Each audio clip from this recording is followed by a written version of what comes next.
আরে না না আমি কি মনে করব মাম্মি ছাগল এটা এই ছেলে কে?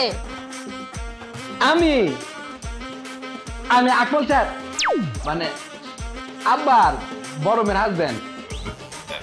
বাবা রোজ আমি মেহমান এসছে, ওনার সাথে কথা বলি, তুমি ভিতরে ফ্রেশ হও, যাও। এই যে গেটটা স্যার ঢুকে পড়ছে।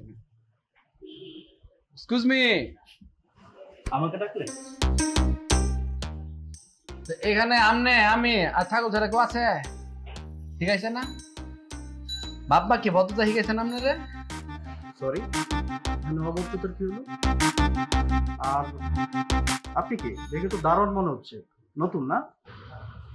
আমার পরিচয় শুনলে আপনার উঠে যাবে, যেটাকে নামানো খুব টাফ। এখানে কেন? আমি আকমল স্যারের ম্যানেজার, জরুরি কাজে এসেছি। ম্যানেজার জরুরি কাজে এসেছি? বাবা রে বাবা, আমি কে শুনবা? আমি আকমল সাহেবের বড় মেয়ের জামাই। ও তুমি তাহলে সে বেয়াদব না, যার জন্য আকমল স্যার টেনশনে থাকে অলওয়েজ। চিন্তা করতে গেলাম হোসেন, আমি তারা আপনি করে বলছি, আসে আমাকে ডিরেক্ট তুমি। হ্যাঁ ম্যানেজার, আব্বা আমাকে বলেননি সবকিছু? আব্বা আমাকে বলেছে তুমি চোর, তুমি ছেঁচড়া, তুমি নাকি মোটামুটি বিল ধরিয়ে দিয়ে আমার বাবাকে তুমি মারছো। তুমি যদি আকমল স্যারের মেয়ের জামাই না হতে, তাহলে এখনই থাপড়ে তোমার কাল লাল করে দিতাম।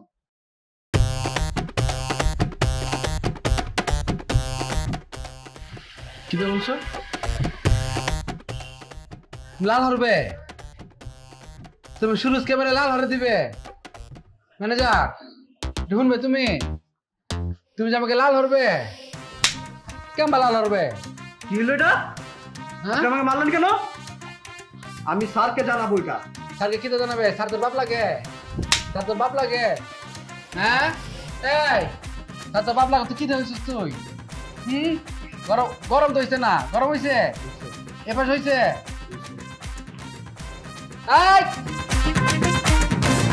সালাম। ওয়ালাইকুম আসসালাম। ম্যানেজার এসেছিল না? কোথায় গেল?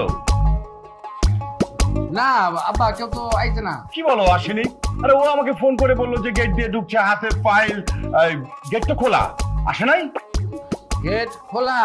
গেট ছাগলের জন্য খুলেছি, পাতা আনতে গিয়েছিলাম, এই জন্য খুলেছি আব্বা, কেউ আইছে না। কি বলো আসে নাই? আরে ব্লু কালারের একটা জামা পরে আসছে। আব্বা মনে হয় ইদানিং একটু ব্লু দেখছেন বেশি। মানে কি? ভুল দেখছেন বেশি। ভুল? আমি সমস্যা হলো নাকি? না না না, হতে পারে না। বয়স হয়েছে না আব্বা, হতে পারে।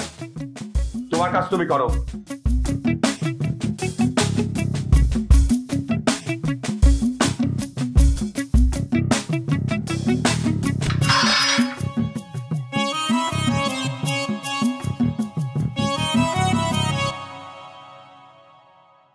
আচ্ছা, আপনার যে বড় মেয়েটা ছিল সে কোথায়?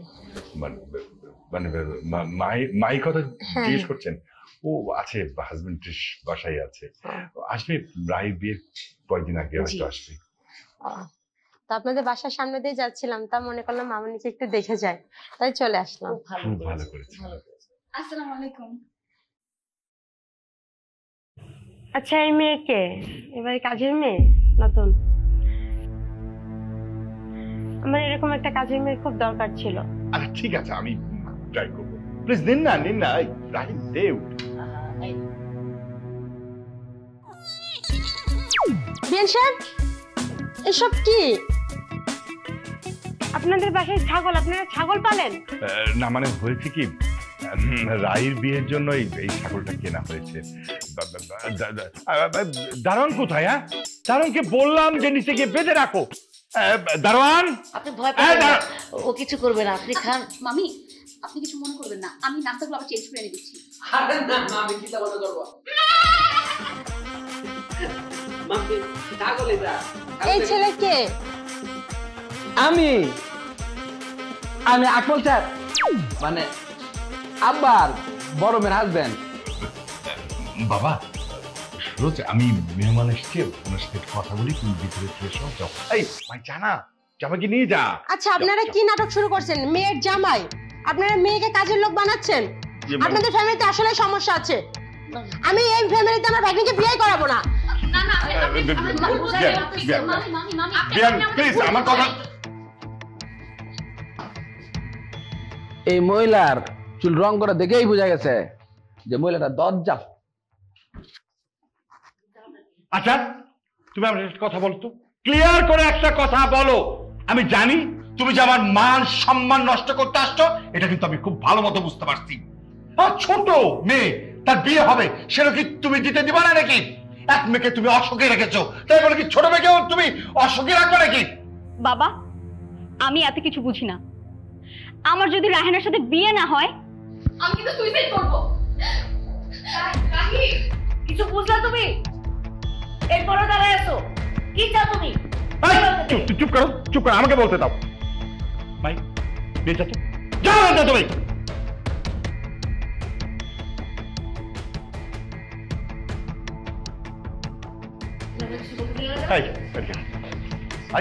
যা দোষ তোমার মেয়ের, বলো নাকি কিছু বলো, বলো তুমি। বলবোই তো। এই তুই আমাকে একটা কথার জবাব দে, কি দেখে ওইটার প্রেমে পড়লি? কি দেখে ওরে বিয়ে করলি? আচ্ছা একটা কথা বলতো, ওর কি কোনো রূপ আছে, শিক্ষার যোগ্যতা আছে? আরে কৃষকের ছেলে গ্রামে গাই যাবো, ওর জন্য আমার মান সম্মান সব নষ্ট হয়ে যাচ্ছে। এই প্রথম আসলো, আসার পর গেটের দারোয়ানের সাথে ঝগড়া করলো, আমি কিচ্ছু বললাম না। তারপরে ছাগল নিয়ে অতিষ্ঠ করে বলছে। আচ্ছা তুই কি চাস না তোর বাবা সুন্দরভাবে বাঁচুক, রাইস সুন্দরভাবে বিয়ে হোক? তুই কি চাস না?